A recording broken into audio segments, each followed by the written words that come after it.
Hello दोस्तों, स्वागत है आज का आपके इस यूट्यूब चैनल में, आपके अपने यूट्यूब चैनल काजी देरा वाले में। और आज हम क्लास करेंगे 2।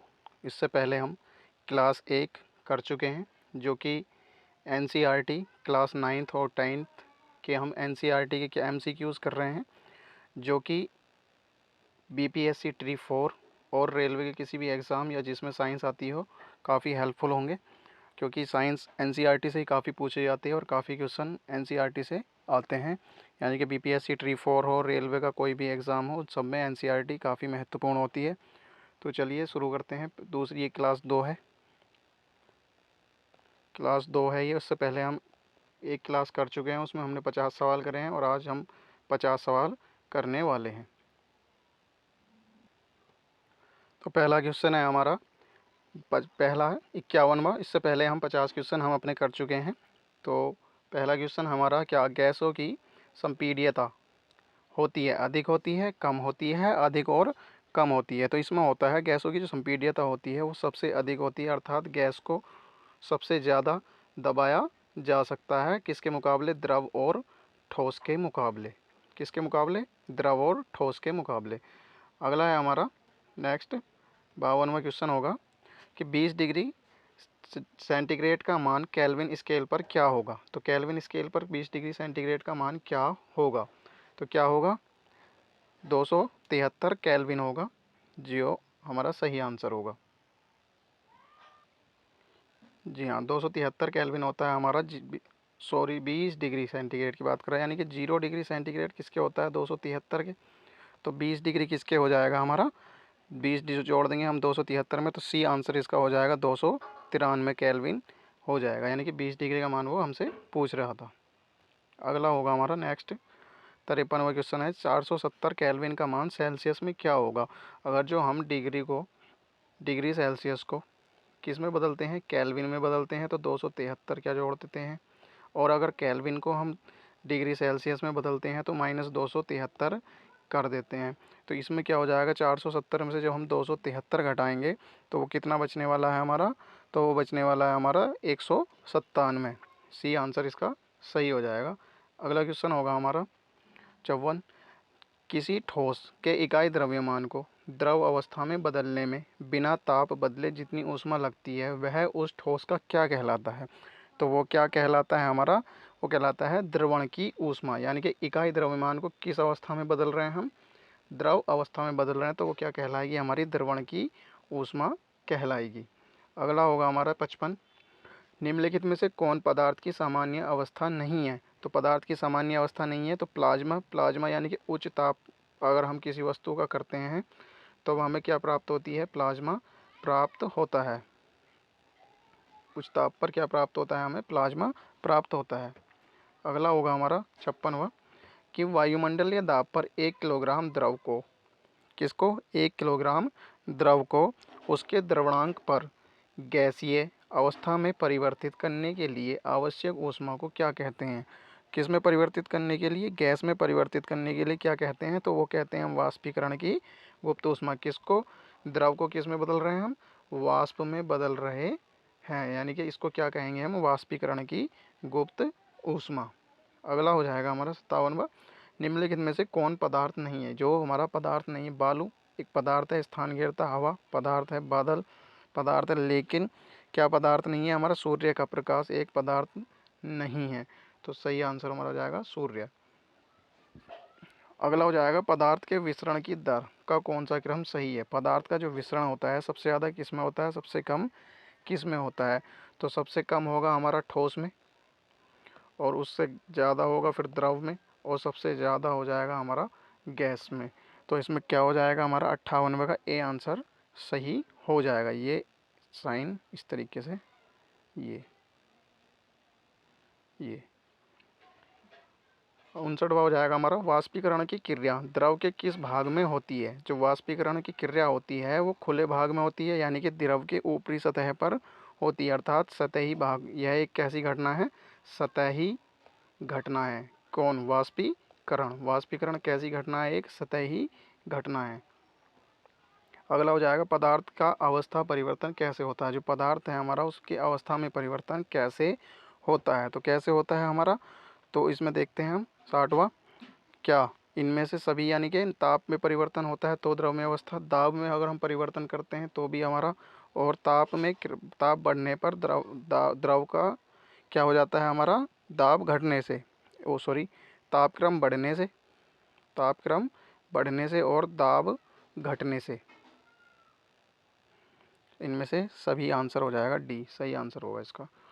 अगला होगा हमारा 61, गर्म करने पर पदार्थ के ठोस अवस्था से सीधे गैसीय अवस्था में जाने की क्रिया को क्या कहते हैं? तो पदार्थ से सीधा ठोस अवस्था में परिवर्तन को कहते हैं हम ऊर्ध्वाधर पातन कहते हैं। अगला हो जाएगा हमारा 62, निम्नलिखित में से कौन वाष्पीकरण को प्रभावित नहीं करता? यानी कि वाष्पीकरण की जो प्रक्रिया होती है उसको कौन प्रभावित नहीं करता है? तो कौन नहीं करता है? वायु का जो घनत्व होता है वो प्रभावित नहीं करता है, द्रव का क्वथनांक प्रभावित करता है, द्रव की जो सतही क्षेत्रफल है वो भी प्रभावित करती है, क्योंकि एक वाष्पीकरण सतही घटना है, जितना चौड़ा क्षेत्रफल होगा उतनी ज़्यादा वाष्पीकरण क्रिया, और जितना छोटा क्षेत्रफल होगा उसकी वाष्पीकरण क्रिया कम होगी, और वायु की गति भी प्रभावित करती है। अर्थात इसका सही आंसर हो जाएगा ऑप्शन के हिसाब से कि वायु का जो घनत्व है वो वाष्पीकरण को प्रभावित नहीं करता है।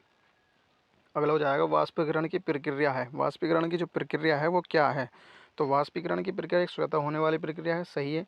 द्रव के क्वथनांक पर निर्भर करती है, शीतलता भी उत्पन्न होती है, जब वाष्पीकरण होता है तो शीतलता उत्पन्न होती है, अर्थात ठंडक उत्पन्न होती है। अगला हो जाएगा वाष्पीकरण की गुप्त ऊष्मा क्या कहलाती है? जब वाष्पीकरण जब होता है तो उस वाष्पीकरण की गुप्त ऊष्मा को हम क्या कहते हैं? तो क्या कहते हैं इसमें से, क्वथनांक पर किसी द्रव के वाष्पित होने में अवशोषित ऊष्मा को क्या कहते हैं? वाष्पीकरण की गुप्त ऊष्मा कहते हैं। अगला हो जाएगा हमारा वायुमंडल में उपस्थित गैसों में वाष्प कौन है? जो वायुमंडल है हमारा उसमें जो गैस है उसमें वाष्प कौन है? तो हमारा जल क्या होता है, वाष्प रूप में होता है वायुमंडल में, इसे क्या कहते हैं हम, वाष्प कहते हैं, या आर्द्रता। प्लाज्मा क्या है? यानी कि प्लाज्मा एक कैसी अवस्था है, पदार्थ की चौथी अवस्था है, जो गैस और द्रव और एक ठोस क्या है, हमारी मुख्य तीन अवस्थाएं हैं। अगला हो जाएगा हाइड्रोजन सल्फाइड, कौन सी? हाइड्रोजन सल्फाइड गैस की गंध दूर से ही महसूस होती है, ऐसी प्रक्रिया द्वारा होता है, किसके कारण होता है? यानी कि गैसों में क्या होता है, विसरण होता है, अर्थात वायु में क्या होता है, विसरण होता है, तो गैसें क्या करती हैं, विसरण करती हैं। अगला हो जाएगा हमारा 68वां, निम्नलिखित में कौन सही नहीं है? तो 68वें में क्या सही नहीं है? तो इसमें जो हो जाएगा वाष्पीकरण की क्रिया द्रव की सतह के अंदर होती है, ये गलत है, यह एक सतही घटना है, तो इसका सही आंसर हो जाएगा सी।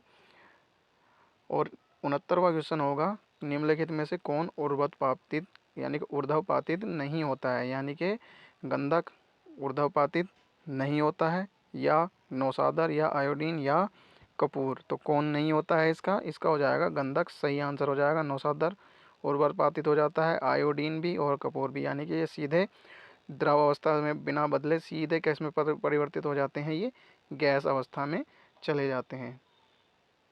अगला है नेफ्थेलीन की गोली कुछ समय बाद बिना कोई अवशेष छोड़े गायब हो जाती है, ऐसा किस प्रक्रिया के द्वारा होता है? बहुत ही मोस्ट इम्पोर्टेंट है, आने वाला सवाल है। यानी कि ऊर्ध्वाधर पातन की जो क्रिया होती है उसके द्वारा नेफ्थेलीन की गोली कुछ समय के बाद क्या हो जाती है, गायब हो जाती है, अर्थात द्रव ठोस अवस्था से सीधे गैस में बदल जाती है। खाना बनाने वाली गैस की गंध किस यौगिक की उपस्थिति के कारण होती है? तो उसमें जो हमारा खाना बनाने वाली गैस होती है उसमें मिथाइल इथाइल मरकैप्टन क्या होता है, अभी मिला दिया जाता है, जिसके कारण हमें दूर से ही गंध महसूस हो जाती है। बर्तन के प्रति इकाई क्षेत्रफल पर गैस के कणों द्वारा आरोपित बल को क्या कहते हैं? किसके? बर्तन के प्रति इकाई क्षेत्रफल पर गैस के कणों द्वारा आरोपित बल को कहते हैं क्या? तो उसको कहते हैं एक गैस का दाब, क्या? यानी कि दाब की परिभाषा यही होती है, यानी कि गैस का दाब। अगला हो जाएगा वायुमंडल दाब कितने पास्कल के बराबर होती है? तो जो वायुमंडल दाब होता है वो कितने पास्कल के बराबर होता है? वो होता है 1,00,000 पास्कल के क्या होता है, बराबर होता है वायुमंडल दाब, यानी कि 760 मिलीमीटर पारे के दाब के बराबर भी होता है। बात करते हैं वायुमंडलीय दाब पर 1 किलोग्राम ठोस को उसके गलनांक पर द्रव में बदलने की आवश्यक ऊर्जा को क्या कहते हैं। यानी कि वायुमंडलीय दाब पर ठोस को उसके गलनांक पर द्रव अवस्था में बदलने की आवश्यक ऊर्जा को क्या कहा जाता है। तो क्या कहा जाता है, वो कहता है संगलन की गुप्त ऊष्मा कहते हैं। लाइन बाय लाइन क्वेश्चन तैयार किए गए हैं एनसीईआरटी क्लास 9th और 10th साइंस बुक।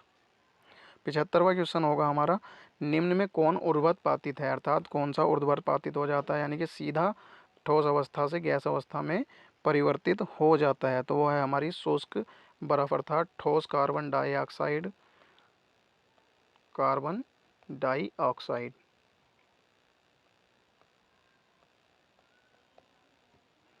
साइड को क्या कहते हैं हम, ठोस बर्फ कहते हैं। ये सीधे ठोस अवस्था से गैस अवस्था में परिवर्तित हो जाती है। अगला है गैस के कणों के द्वारा बर्तन पर आरोपित बल को क्या कहते हैं। जब कोई गैस के कण बर्तन के पर आरोपित करते हैं बल, उसको क्या कहते हैं, तो वो कहते हैं हम गैस का दाब उसको कहते हैं। निम्नलिखित में कौन द्रव निश्चित है, यानी कि द्रव में जो कौन सी क्वालिटी ऐसी होती है जो उसकी निश्चित होती है। तो कौन सी क्वालिटी होती है जो निश्चित होती है, हमारा आयतन। आयतन क्या होता है, निश्चित होता है। आकार किसी भी बर्तन में रख दो उसी का ले लेगा। वेग कोई निश्चित नहीं होता है, घनत्व भी निश्चित नहीं होता, अर्थात उसका होता है क्या, आयतन निश्चित होता है। 100 डिग्री सेल्सियस का तापक्रम केल्विन में क्या होगा। तो क्या होगा, 100 डिग्री सेल्सियस का तापक्रम 10 डिग्री है। सेल्सियस को बदलेंगे हम केल्विन में, यानी कि 273 क्या करते हैं उसमें जोड़ते हैं, अर्थात 283 केल्विन। अब अगला है 79, जब वाष्प संघनित होती है या होता है तो उसको क्या कहते हैं। यानी कि वाष्प के संघनन या संघनन होने की क्रिया को क्या कहा जाता है, कब होता है, जब उसका ताप घट जाता है तो वह क्या होता है, वाष्प संघनित हो जाती है, अर्थात द्रव अवस्था में आ जाती है। अगला है सही कथन को चुने। 80वां क्वेश्चन है, सही कथन इसमें क्या है, तो पदार्थ किससे बना होता है, कणों से बना होता है। पदार्थ पंचतत्व से बना होता नहीं, पदार्थ के कणों के बीच कोई रिक्त स्थान नहीं होता है और पदार्थ के कणों के बीच कोई विकर्षण नहीं होता है, विकर्षण भी होता है और आकर्षण भी होता है। 80वां क्वेश्चन 81वां है, कौन सा कथन सही नहीं है। तो सही कौन सा नहीं है 81 में, तो इसमें भी सी आंसर होगा कि पदार्थ के कण के बीच परस्पर आकर्षण होता है। सॉरी, ये सही है हमारा। तो इसमें जो है ये मिसप्रिंट है हमारा, इसमें कुछ ठोस के कण, इसका होगा हमारा बी आंसर होगा। वाष्पीकरण से क्या होती है, गर्मी पैदा नहीं होती है बल्कि शीतलता उत्पन्न हो जाती है। अगला है वाष्पीकरण की गुप्त ऊष्मा क्या है। वाष्पीकरण की गुप्त ऊष्मा को हम क्या कहते हैं, यानी कि एक क्वथनांक पर 1 किलोग्राम द्रव को वाष्पित होने में अवशोषित ऊष्मा को वाष्पीकरण की गुप्त ऊष्मा कहते हैं। अगला होगा हमारा, किसी पदार्थ के आकृति और आयतन दोनों अनिश्चित होते हैं। किस पदार्थ के होते हैं आकृति और आयतन अनिश्चित होते हैं, तो किसके होते हैं हमारा 83 यानी कि सी, गैस के आकृति और आयतन दोनों अनिश्चित होते हैं। द्रव का आयतन निश्चित होता है, ठोस का आकृति, आकार और आयतन तीनों ही निश्चित होते हैं। अगला हो जाएगा हमारा 84, निम्नलिखित में पदार्थ को चुने। यानी कि पदार्थ इसमें कौन है, किसको महसूस देखा या किया जा सकता है या कौन इस स्थान घेरता है। तो कौन घेरता है हमारा, पहला है आकाश या आग या फिर बादल या धूप। तो इसका हो जाएगा बादल हमारे क्या है, एक पदार्थ है। धूप, आकाश और आग क्या नहीं है, पदार्थ नहीं है। निम्न में किस तापक्रम पर जल द्रव अवस्था में रहता है। जो जल होता है वो द्रव अवस्था में रहता है, कौन से तापक्रम पर रहता है, वो हो जाएगा हमारा 20 डिग्री सेल्सियस पर। जो जल होता है हमारा 20 डिग्री तक वो जल अवस्था में ही रहता है, उसके ऊपर क्या होता है, वो वाष्प में परिवर्तित होना शुरू हो जाता है। अगला हो जाएगा दाब बढ़ने पर किसी द्रव का क्वथनांक क्या हो जाता है। अगर हम दाब बढ़ाएं तो द्रव का जो क्वथनांक है अर्थात बॉइलिंग पॉइंट है वो क्या हो जाता है, बढ़ जाता है। अगला हो जाएगा 87वां, बर्फ़ के टुकड़े को गर्म करें तो वह पिघलने लगता है किंतु तापक्रम स्थिर रहता है, तो दी जा रही ऊष्मा कहाँ चली जाती है। बहुत ही मोस्ट इम्पोर्टेंट क्वेश्चन है। तो कहाँ चली जाती है, गुप्त ऊष्मा में परिवर्तित हो जाती है, सही है। बर्फ़ के कणों को स्वतंत्र गति के योग्य बनाती है, वो भी सही है। गर्म की जा रही सामग्री में छुप जाती है, अर्थात डी इसका सही आंसर होगा। भोजन की गंध किस प्रक्रिया के द्वारा महसूस होती है? तो हो जाएगा बी, विसरण के द्वारा क्या होती है हमारी, महसूस होती है। वायु में क्या होता है, विसरण होता है, इसी के द्वारा हमें गंध महसूस होती है। निम्नलिखित में से द्रव का गुण नहीं है, तो द्रव का गुण क्या नहीं है? द्रव में निश्चित आयतन होता है, ठीक है। बहाव का अभाव होता है, ठीक है। ठोस से अधिक संपीड्यता होती है, जी, यानी कि उसकी निश्चित आकृति नहीं होती, अर्थात बी इसका सही आंसर होगा। अगला है, गैस से द्रव अवस्था में परिवर्तित होने की क्रिया को क्या कहा जाता है? उसको कहते हैं हम संघनन। किसी द्रव पदार्थ के वाष्पीकरण तेज करने के लिए उसे निम्न में से किस में रखेंगे? किस में रखेंगे हम? किसे वाष्पीकरण को तेज करना एक सतही घटना, अर्थात जितना चौड़ा क्षेत्रफल होगा उतना ही वाष्पीकरण अधिक होगा, तो उसको हो जाएगा हम थाली में। अगला है, निम्न में से कौन ठोस पदार्थ का गुण नहीं है? तो कौन नहीं है? हमारा सी, यानी कि बहाव ठोस पदार्थ का क्या नहीं है, गुण नहीं है। अगला है, वाष्पीकरण की क्रिया किस तापक्रम पर होती है? तो वाष्पीकरण की क्रिया किस तापक्रम पर होती है? तो वो किसी भी तापक्रम पर हो जाती है, अर्थात सामान्य तापक्रम पर हो जाती है। निम्नलिखित में से कौन कपड़ा गर्मियों के समय अधिक आरामदेह होता है? तो कौन होता है? वो होता है हमारा सूती कपड़ा। किसी ठोस पदार्थ का द्रवणांक उसके द्रव का रूप होता है, तो क्या होता है? उसके द्रव का रूप होता है 95। 95 का क्या हो जाएगा, बी, अर्थात हिमांक को क्या कहते हैं? किसी ठोस पदार्थ के द्रवणांक। किसी खोलते हुए द्रव का तापक्रम कैसा रहता है? तो उसका होता है स्थिर रहता है। एक तापक्रम पर क्या होता है, कोई भी पदार्थ या द्रव खोलना शुरू हो जाता है। सिलेंडर में भरा हुआ द्रवित पेट्रोलियम गैस एलपीजी है, क्या है? एक एलपीजी एक क्या है? सिलेंडर में भरा हुआ, तो वो एक क्या है, द्रव। अगला है, प्लाज्मा पदार्थ की कौन सी अवस्था है? तो प्लाज्मा जो होती है वो हमारी पदार्थ की चौथी अवस्था होती है। अगला हो जाएगा हमारा, पदार्थ के कणों के बीच उपस्थित आकर्षण बल को क्या कहते हैं? तो उसको कहते हैं अंतराण्विक बल। कौन सा, बी। सही कथन क्या होगा इसमें? 100 का आंसर होगा हमारा, क्या सही आंसर होगा हमारा? तो इसमें हो जाएगा, ठोस की आकृति और उसके आयतन क्या होते हैं, निश्चित होते हैं। तो ये थे 100 क्वेश्चन। इससे पहले 50 क्वेश्चन कर चुके हैं। वीडियो अगर पसंद आए तो अपने दोस्तों के साथ शेयर करें, लाइक करें और सब्सक्राइब करें। धन्यवाद, और हमारे चैनल से जुड़े रहें।